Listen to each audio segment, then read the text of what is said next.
Shalom, Apostle Hawk coming back at you with this truth, giving all praise to Yahweh by Shem Yahushai.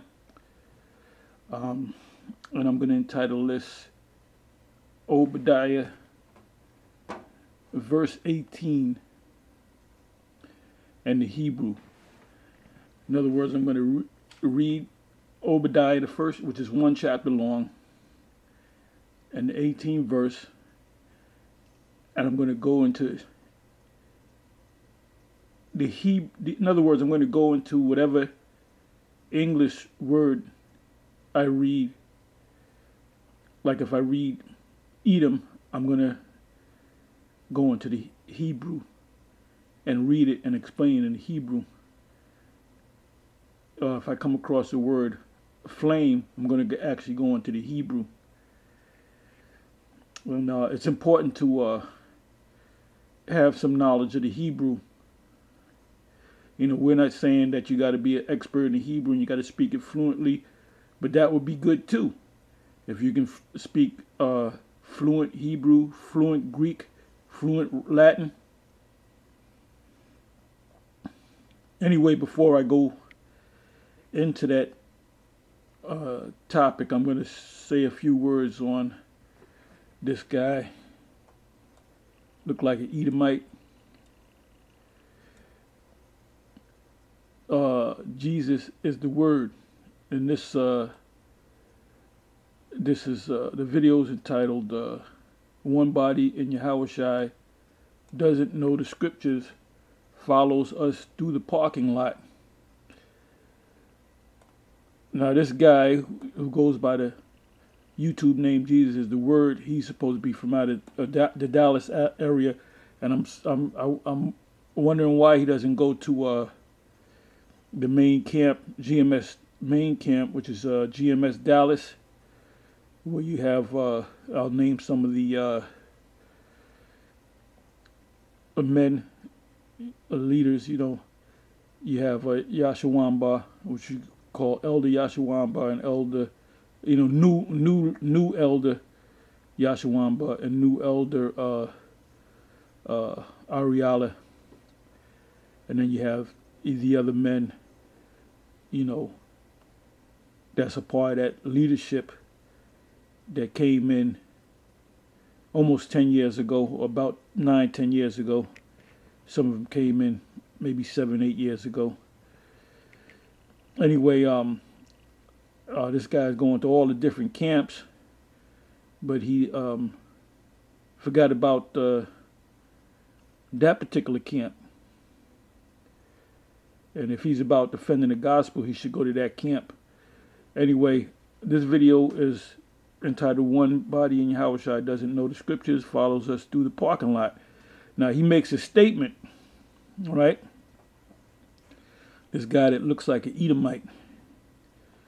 And I'm going to let you listen to what he says. Satan, the devil, Lucifer, Didn't Idumeans follow Christ into the wilderness? Where was Christ rebuking them? and not after Christ. Did you hear what he said? Let me play it again. Of Esau, Edom, Idumean, Satan, the devil, Lucifer, Didn't Idumeans follow Christ into the wilderness? Where was Christ rebuking them? Okay, I want the scripture where the Idumeans followed the Lord into the wilderness. And I think I know what scripture he's talking about, but I want him to give me the scripture. And if he ever, you know, rolls up on GMS Dallas, the main camp, while those brothers are out there, I mean, they can also ask him the same question. So if he does roll up on y'all ask him that question. Whether he sees, whether he checks this video out that I'm doing and gives me the answer, which I don't think he's gonna do. Anyway, that's what I want to know. Where's the scripture? But I think I know what he's talking about, and that's all I'm going to say on that. Anyway, let's go to, and if you notice, I don't make long videos. I just hit the point, because you make a 5-hour video, that's, people don't have that attention span to listen to a 5-hour video. Now, if we're out there in the street speaking, we out there for 3-4 hours or whatever, then you're just seeing the whole speaking, we're not editing it. It's given to you raw when we do the live stream, on the highways and the byways. Anyway, I'm going to go right into Obadiah, which is 1 chapter long and the 18th verse. I'm going to first read in English. It says, "And the house of Jacob shall be a fire, and the house of Joseph a flame, and the house of Esau a stubble, and they shall kindle in them and devour them, and there shall not be any remaining of the house of Esau, for the Lord have spoken it." Okay, so now let's go back and go into these Hebrew words. Okay, Obadiah.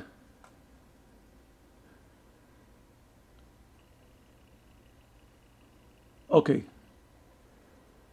It says, and the house. Now the word for house is bayath in the Hebrew.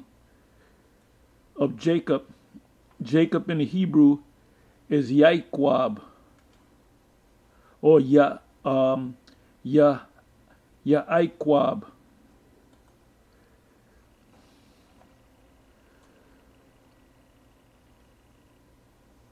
And if you come across the word Jacob, it starts with the letter J, which the J didn't come about until I believe it was the 1700s. You can look it up for yourself. And it says Jacob, heel holder, or supplanter. It actually means supplanter. Son of Isaac, grandson of Abraham, and father of the 12 patriarchs of the tribes of Israel. So when it says Jacob or Yaikwab, it says in the house of Jacob, it's talking about the children of Israel. Shall be a fire, and the word there is ash, which is a Hebrew way of saying fire. And by the way, in the book History of the History of the American Indians by John Adair, and I happen to have a copy of that book somewhere around here. He says pretty much in that book that he lived and he traded among the so-called American Indians, and he found out through his trading among them and living among them, he came to the conclusion that they would have to be one of the tribes of the children of Israel. And there's a section in the book where he goes into some of the words that they use, which are actually Hebrew words. There's a document out there, and I can look it up. Y'all can look it up, where Cristobal Colon, the so-called Jew from Spain, better known as, also known as Christopher Columbus, when he came to the New World or the Americas, he had a handful of Hebrew translators. So did he know that he was going to encounter Hebrews or Israelites? Anyway, going back to this word ash, just like I said, James Adair said in his book, History of the American Indian, that one of the words that they use for fire is the word ash. I mean, you don't got to take my word for it. You can look it up on your own. Then it says, and the house, or Waha Bayath. Bayath is Hebrew for house, of Joseph, which is in the Hebrew Yahweh, which means he will add. The Yah meaning he, Wasap meaning add, or he will increase. And he did. When you read the story of him being sold into slavery by his brothers, he became great in the land of so-called Egypt. So now you notice it said, in the house of Jacob, and then it goes on, shall be a fire in the house of Joseph, a flame. Now, why did it separate? First of all, Joseph is not a tribe, even though the Joseph can be interchanged with the word with the tribe of Ephraim, because Joseph had two sons. You go into the history, Joseph had two sons, Ephraim and Manasseh. Firstborn son was Manasseh, secondborn was Ephraim. And the word Ephraim, apariah, means fruitful, and Manasseh is made to forget. So even though Manasseh was the firstborn son, the blessing went to his secondborn son, as if he was the firstborn. So the word Joseph can be interchangeable with the tribe of Ephraim. If you go to Numbers, the first chapter in Numbers, if you go to Ezekiel, the 37th chapter, the 16th verse, also if you go to Revelation, the 7th chapter, it mentions the tribes, the 12 tribes out of each tribe. There was 12,000 out of each tribe, which made up 144,000. It mentions the tribe of Joseph. And the tribe of Joseph, when you come across the word Joseph in Revelation 7, we know it's talking about the tribe of Ephraim. So why did it separate Jacob from Joseph? Was not Joseph a son of Jacob? Well, Jacob represents the whole house of Israel, but you had a split. And the who led that split was a man by the name of Jeroboam. When Solomon's son Rehoboam sat on the throne, Jeroboam, Ephraimite, he was confronted by the prophet Ahijah,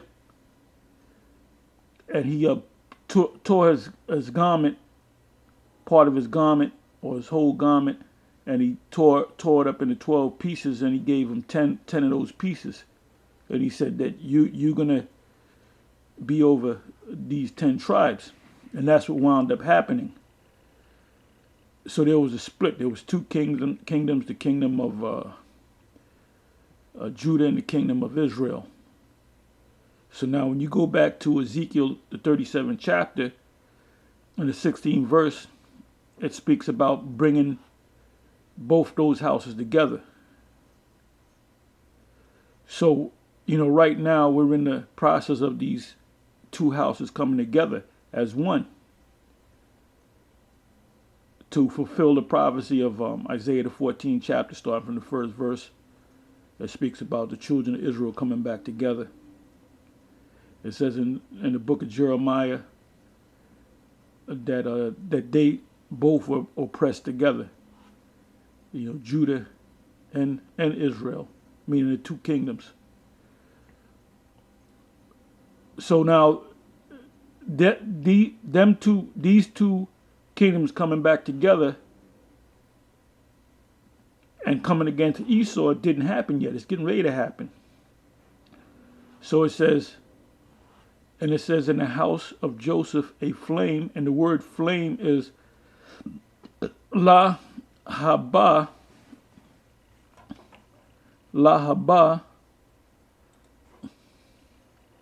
which means flame in the Hebrew. Flame, tip of weapon, point, head of spear.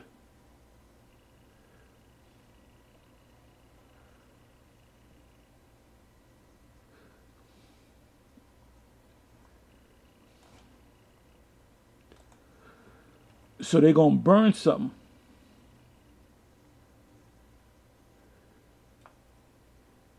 It says, and the house of Esau. By the way, when it says the house of Jacob, it's talking about the whole house of Jacob. When it talks about the house of Joseph, it's talking about the whole entire house of Joseph. When they come together, it's going to be one nation, the nation of Israel, or the sons of Israel, or the children of Israel. It says in the house of Esau, which is talking about the whole house, for stubble. What is stubble? When you chop trees down and there's left pieces of wood there, that's stubble. And you can use that for fuel, stubble. And they, the house of Jacob and the house of Joseph, which is the children of Israel, which are the children of Israel, and they, the Israelites, shall kindle. The word here for kindle in the Hebrew is, or kindle, is dalak. And it means to burn, hotly pursue, to burn, to hotly pursue, to kindle, to inflame.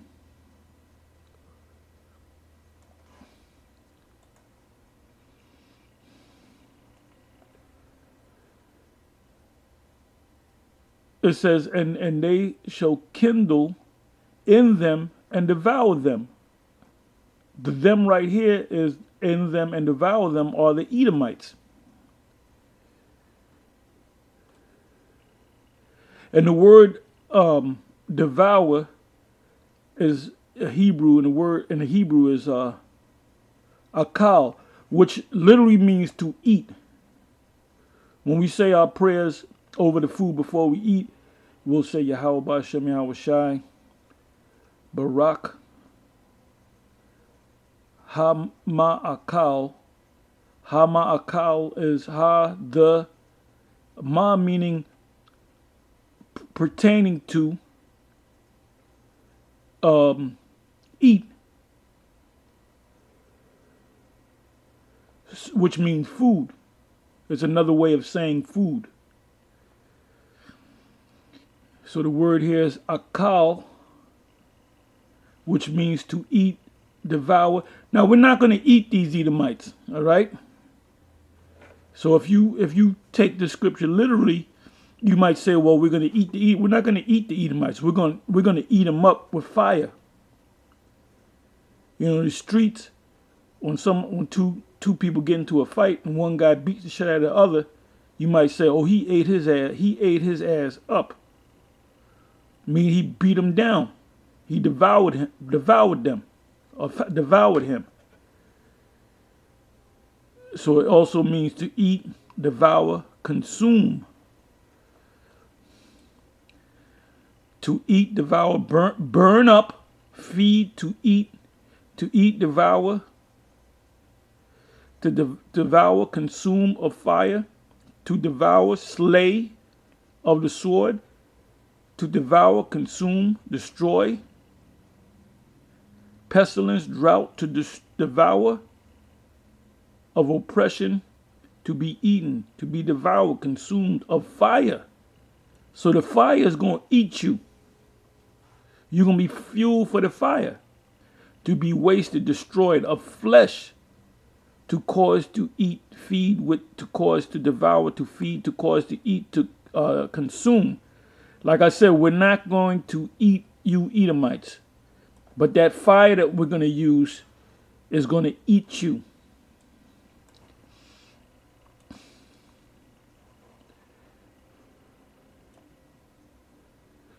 It says, and this right here, this line right here is important. And there shall not be any remaining. The word there is sharayad. Sharayad means remain. So there's not going to be any remaining. Remaining, left, or leftover, remnant, alive, rest. Well, it says there's not going to be any of you left.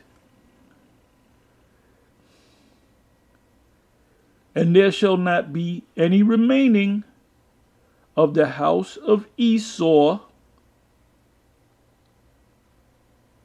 for Yahweh, the Most High, have spoken it.